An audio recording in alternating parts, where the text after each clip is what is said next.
Hi guys, good evening साथियों। आज आपके थर्ड सेमेस्टर की पहली क्लास मैथ की स्टार्ट की है साथियों।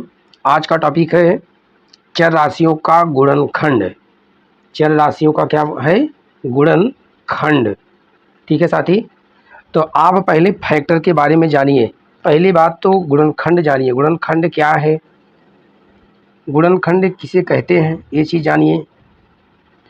यदि कोई व्यंजक दो अथवा दो से अधिक व्यंजकों का गुणनफल है तो उनमें से प्रत्येक व्यंजक को मूल व्यंजक का गुणनफल कहते हैं।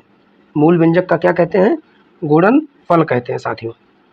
जैसे एग्जाम्पल में देखिए, आप लोग सवाल देखिए। पहले सवाल में सर देखेंगे आप लोग ax, एग्जाम्पल में ax प्लस bx बराबर, इसमें क्या है कॉमन साथियों?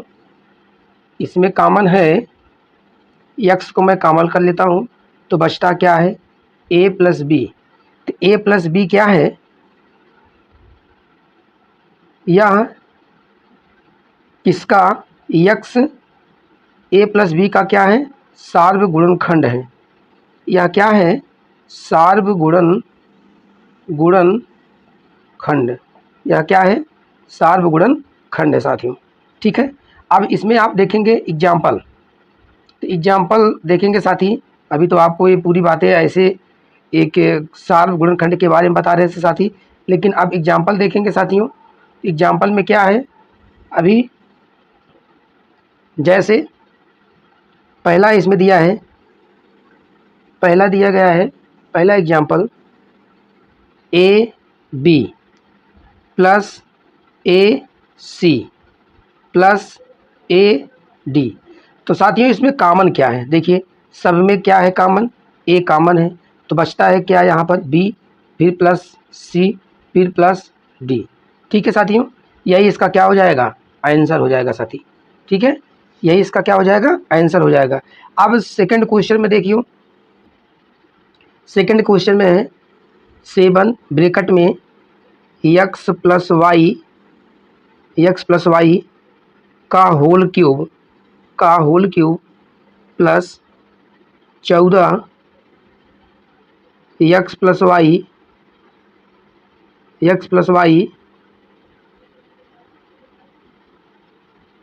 का होल स्क्वायर प्लस 28 ब्रैकेट में क्या होगा? x plus y, x plus क्या होगा? x plus y. तब देखिए साथी इसमें क्या है? x plus y, x plus y, x plus y. देखिए इसकी पावर 3 है, इसकी पावर 2 है, इसकी पावर क्या है? 1 है। घातें घटती चली जा रही हैं। 7 का दोगुना है, फिर 14 का दोगुना है। तो कहने का मतलब है साथी इसमें से कॉमन क्या ले सकते हैं? अब देखिए सभी टर्म में जितने पद हैं उन सभी पदों में क्या कॉमन है? 7 x plus y, 7 x plus y क्या है? 7 एक्स प्लस वाई क्या है? कॉमन है साथी। जब 7 एक्स प्लस वाई को कॉमन कर लेंगे तो यहाँ पर बड़े ब्रैकेट में बचेगा क्या? यहाँ इतने वाले टर्म में, इतने में क्या बचेगा? सिर्फ क्या बचेगा? एक्स प्लस वाई का होल स्क्वायर। क्या बचेगा? एक्स प्लस वाई का होल स्क्वायर। यहाँ पर क्या बचेगा? 2 ब्रैकेट में एक्स प्लस वाई, क्या बचेगा? X plus y. यहाँ पर क्या बचेगा?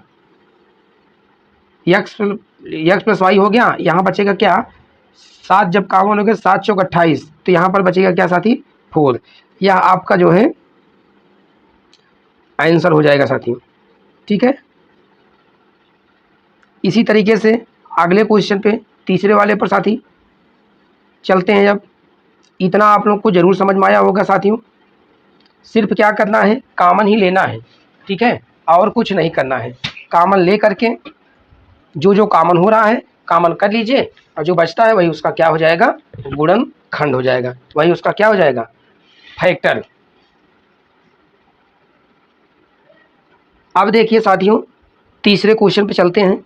तीसरे क्वेश्चन में क्या दिया है साथी, आप लोग ध्यान से देखते रहिए।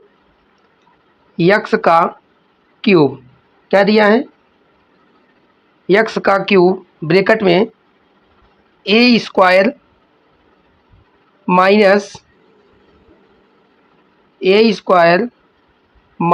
बी सी ब्रैकेट बंद प्लस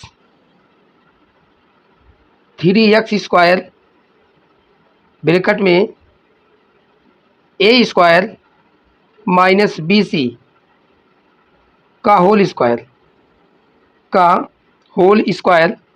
प्लस 4 मतलब 4x ब्रैकेट में a square minus b c. साथियों, आप यह जरूर ध्यान दे रहे होंगे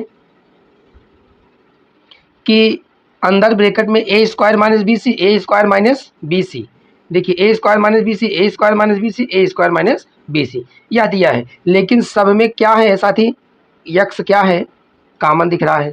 तो आप इसमें क्या करेंगे, यक्स को क्या कर लेंगे, कॉमन कर लेंगे साथियों। जब आपका यक्स कॉमन हो जाएगा तो इस टर्म में बचता है क्या साथी, ए का स्क्वायर माइनस बी सी, ए का स्क्वायर माइनस बी सी बड़े ब्रैकेट के अंदर में। अब क्या बचता है यहाँ पर, इसमें बचेगा एक्स स्क्वायर, क्या होगा एक्स स्क्वायर, और यहाँ पर एक्स ए स्क्वायर माइनस बी सी सब में से क्या हो गया, कॉमन हो गया। तो यहाँ ओनली बचा क्या, एक्स स्क्वायर। अब यहाँ पर बचा क्या, 3, क्या बचेगा साथी, 3x बचेगा, क्या बचेगा 3x। फिर ब्रैकेट में देखिए दिया है a square minus b c की घात 2 है, तो इसमें से a square minus b c एक बाहर आ गया तो बचता है एक a square minus b c. तो ब्रैकेट में लिखेंगे साथी क्या, a square minus b c bracket बंद। अब यहाँ पर बचेगा क्या साथी, एक्स और a square minus b c common हो गया तो ओनली क्या बचेगा, 4 बचेगा। अब यहाँ बड़ा ब्रैकेट लगा दीजिए, यही आपका क्या हो जाएगा साथी, आंसर हो जाएगा। यह बात आपको जरूर समझ में आई होगी। बहुत आराम से, बहुत शालीनता से बताने का प्रयास कर रहा हूँ साथियों। एक एक चीज़ क्या क्या कॉमन लेना है, आप लोग बातों को जरूर ध्यान से सुनते रहिए, और किस टर्म में कितने पद को कॉमन ले रहे हैं यह जरूर आप ध्यान दीजिए। ठीक है साथियों, आगे चलते हैं। जब यह जरूर आपको समझ में आया होगा, जहाँ तक मैं समझ पा रहा हूँ कि आप लोग जरूर से जरूर समझ गए होंगे।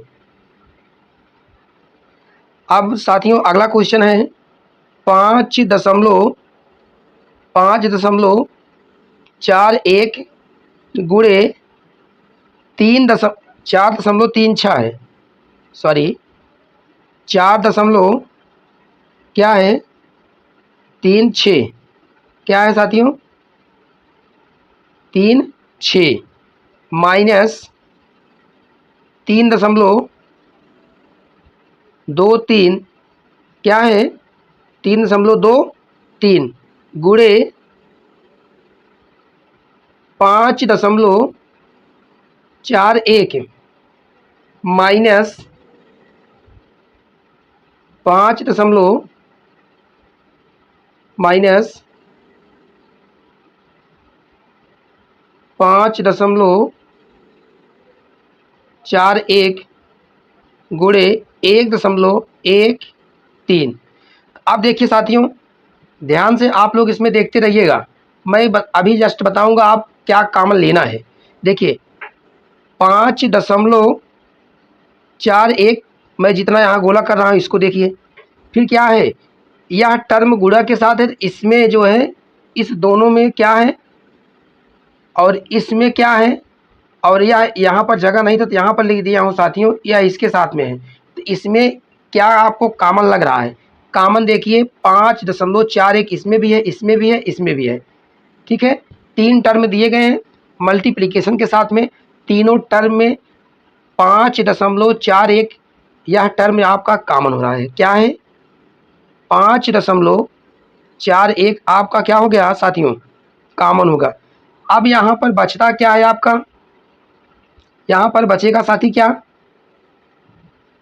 यहाँ पर आपका बचेगा, देखिए क्या बचेगा आपका, यह जो अभी रिंग कर रहे हैं इतना और इतना, ठीक है साथियों। तो यही इतना हमारा टर्म बचेगा। तो इस टर्म में देखिए अब मैं लिखने का प्रयास कर रहा हूँ 4.36 माइनस 3.23 माइनस 1.13, ठीक है। अब जो ब्रैकेट के अंदर है इनको आप जोड़ लीजिए। किसको जोड़ेंगे साथी, इन दोनों टर्म को, किसको, इसको और इसको। तो देखिए यहीं पर किनारे में आपका जोड़ के दिखा दे रहा हूँ, क्योंकि यह माइनस या माइनस के साथ जो है जुड़ जाएगा। तो मैं 3.23। अब देखिए जोड़ने का तरीका क्या होता है, दशमलव को दशमलव के ठीक नीचे लिखकर, ठीक है। अब मैं दशमलव लिख दिया, दशमलव के बाद कितने अंक है, 1 और 3 है, और दशमलव के पहले क्या है इसमें दिया है, 1 दिया है। इनको आप जोड़ेंगे तो 3 3 क्या हो जाएगा, 6 हो जाएगा, और 2 1 क्या हो जाएगा, 3 हो जाएगा, ठीक है साथी। और 3 1 क्या हो जाएगा, 4 हो जाएगा। कहने का मतलब यहाँ 4.36 आया कितने जगह पर, जो यहाँ पर मैं अभी ऐसे आपको बनाकर बता रहा हूँ, इतना जोड़ने पर क्या आया, इसका मान 4.36 आया साथी, ठीक है। 4.36 आया है।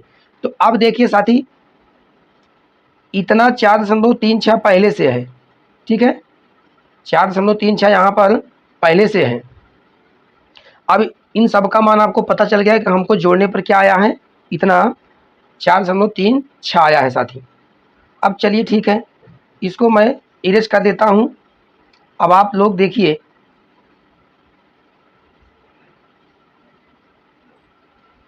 कि इसके अंदर में 4.36 माइनस 4.36, ब्रैकेट के बाहर क्या दिया था, आपको वही संख्या उतार लेनी है, ठीक है। अब यह ब्रैकेट के अंदर इसमें से इसको घटाएंगे तो क्या मिलेगा, 0 मिलेगा। 5.41 का ब्रैकेट में 0, या क्या कर देंगे, गुणा कराएंगे तो यह क्या हो जाएगा, किसी भी संख्या में 0 से गुणा कराएंगे तो वह संख्या क्या हो जाएगी, 0 हो जाएगी, और क्या हो जाएगी, 0 हो जाएगी।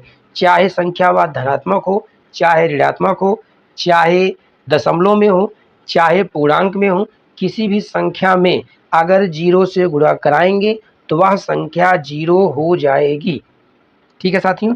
इतना आप लोगों को समझ में आया होगा। आज के लिए इतना ज़रूर मैं समझ पा रहा हूँगा कि आप आज जितना मैं बताया हूँ आज के लिए यह टॉपिक ज़रूर समझ में आया होगा साथियों। आप लोग अपने दोस्तों तक शेयर करिए, सब्सक्राइब कराइए, लाइक कीजिए। बहुत बहुत धन्यवाद साथी। ऐसे ही मैं अब सोच रहा हूँ कि डेली थोड़ा बहुत कुछ ना कुछ मैं का भी आपको कंटेंट चैप्टर वाइज और टॉपिक वाइज देने का प्रयास करूँ साथियों।